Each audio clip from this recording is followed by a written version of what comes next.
সালাতে দোয়া কবুল হয়। সালাতে দোয়া কবুলের তিন জায়গা।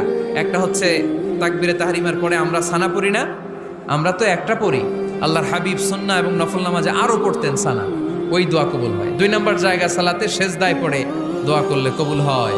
আকরাবু মা ইয়াকুনুল আবদু মির রাব্বিহি ওয়া হুয়া সাজিদ ফাকসিরু ফীহি দুআ। বান্দা যখন সেজদায় লুটিয়ে পড়ে বান্দা আল্লাহর সবচেয়ে কাছে চলে যায়। তা কিন্তু বিশ্বনবী বলে সেজদাটা তোমার রবের কুদরতি পায়ের উপরে পড়েছে। সেজদায় পড়ে দোয়া করেন। সালাম ফিরানোর আগে বিশ্বনবী দোয়া করতেন, লা ইউসাল্লিমান্না আহাদুকুম হাত্তা ইয়াতাআওয়াযা মিন আরবা'a। আল্লাহর হাবিব বললেন, চার জিনিস থেকে পানাহ না আছে আমার কোন উম্মত যেন সালাম না ফিরায়। তারা যেন পড়ে, আল্লাহুম্মা ইন্নী আউযু বিকা মিন আযাবিল কবর, আউযু বিকা মিন আযাবি জাহান্নাম, আউযু বিকা মিন ফিতনাতিল মাহইয়া ওয়াল মামাত, আউযু বিকা মিন ফিতনাতিল মাসিহিদ দাজ্জাল।